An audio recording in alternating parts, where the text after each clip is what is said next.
Hey, Real Nerds listeners, your favorite host Ryan here to remind you that social media is great. How great is it? There's many ways you can find the Real Nerds on social media. You can download us on iTunes. You can listen to us streaming on Stitcher Radio. You can call us 720-6nerds5. Aw man, our website is so cool. You can visit our website, realnerdspodcast.com. You want to leave some fan mail? Oh, that's so easy, realnerds@gmail.com. Twitter, we got it, @real_nerds. You can even like us on Facebook. Thank you so much, and hey, enjoy the show.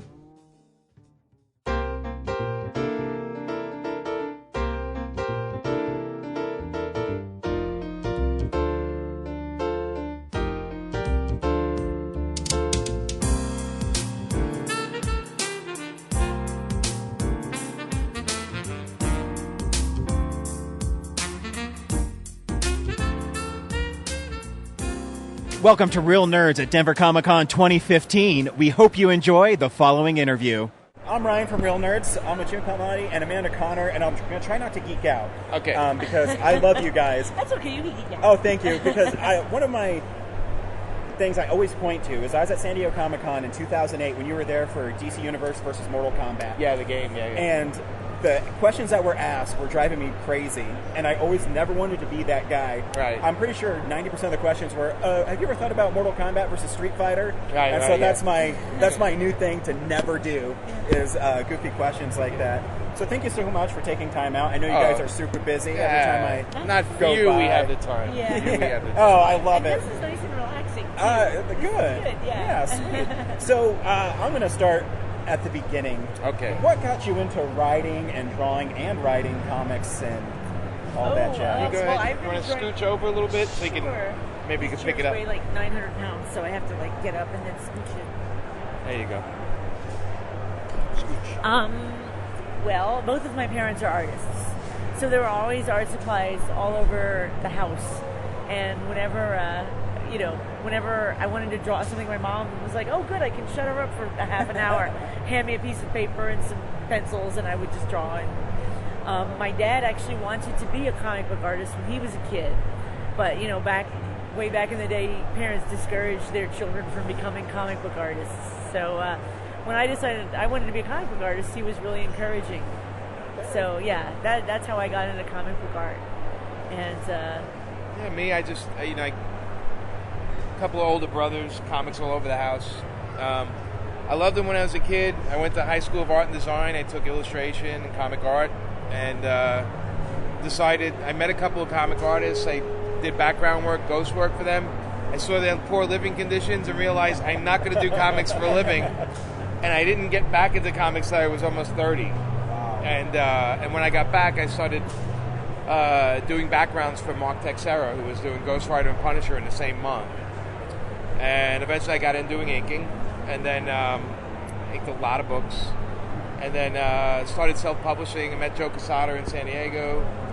We started self-publishing with Event Comics in the 90s with Ash and Painkiller Jane. And then when we had enough of that, Marvel Knights came along, and they hired us to launch with Kevin and all the guys, Marvel Knights. And during that time, I decided I wanted to write more and do less of the art. So I started getting small gigs. I think my first gig at Marvel was Deadpool. Wrote like issue 46 to 56 or something like that. And then from there, I just started getting more writing gigs, and eventually I gave up the inking. My eyes were not doing great, and I just didn't want to do it anymore. I was getting a lot of pencil jobs that were horrible, that they kept telling me, can you fix this, can you fix that, can you fix that? And I was like, enough fixing. I like to just do some good stuff.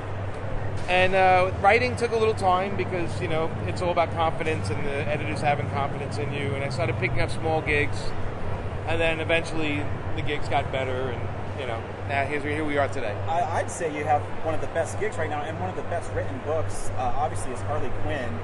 Can we talk about how you guys collaborate on that? Because Sure. the tone of the book is so specific, and who comes up with the better ideas and who takes credit for it? Go ahead, you can answer all that. the best way I've learned how to describe it is we get together at lunch and dinner, and we just sort of bat ideas back and forth. And mostly Jimmy will throw something out, and if it makes me giggle, then we'll keep that idea.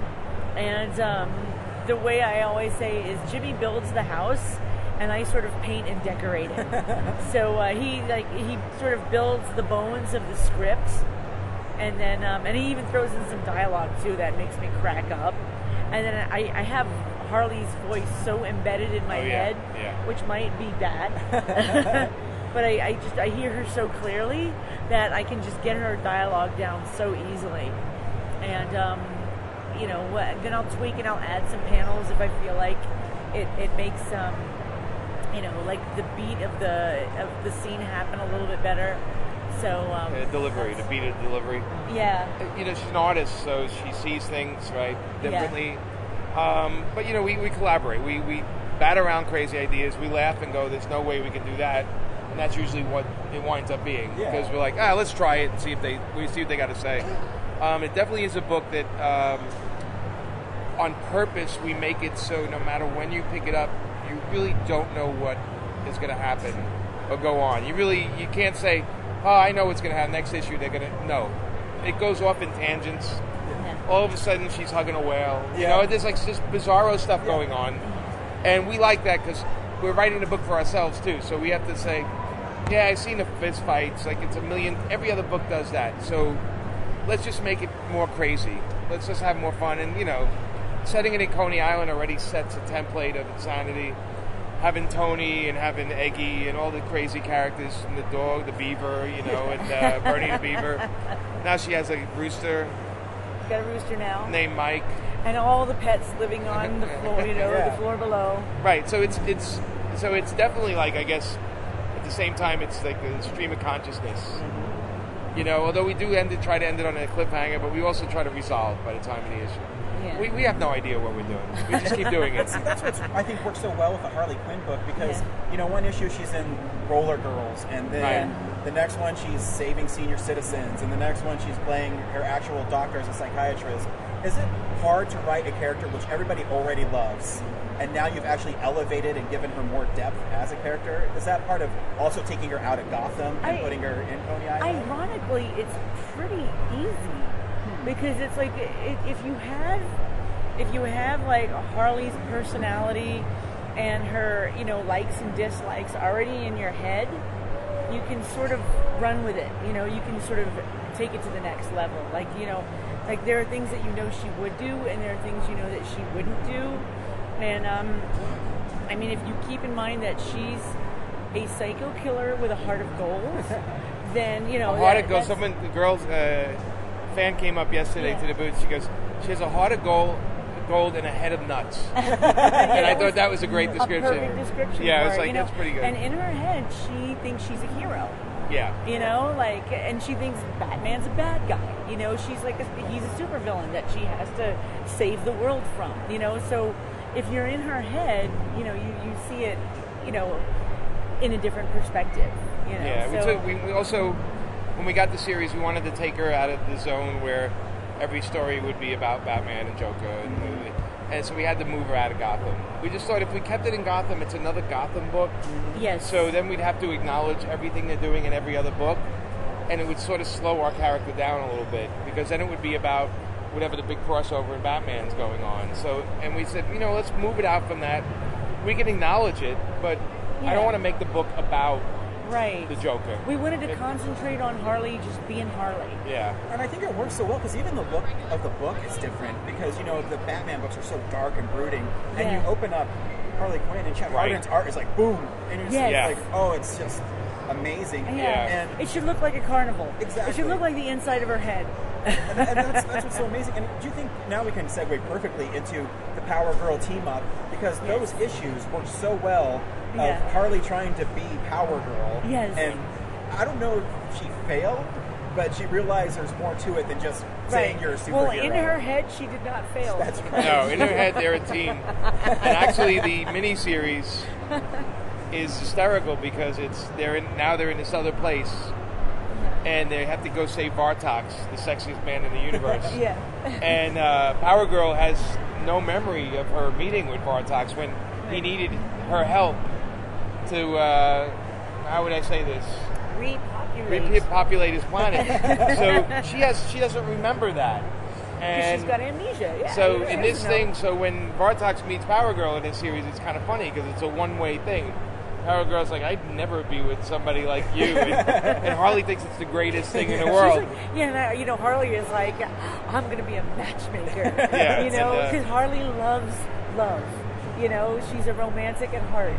You know, and it's so clever too because you wouldn't think, you know, when Harley's holding up Power Girl's costume and it's too heavy for her. Yeah. Just little things like that, I think, just bring you into the world and you understand where she's coming from. And if you're not sure, then the Beaver will tell me what's going on. Exactly. There's a fine line between respect and spoof. Mm-hmm. We try not to spoof anything. We just try to kind of reality it a little bit. That. Yeah. You know, we try and stay on that fence. Right. It's ridiculous, but it's actually what would happen. Yeah, it's if wonderfully it was real. ridiculous. Yeah, if it was that. Yeah. And then you're also doing Starfire. Yes. And how's that going along? You guys are taking so many books on at once.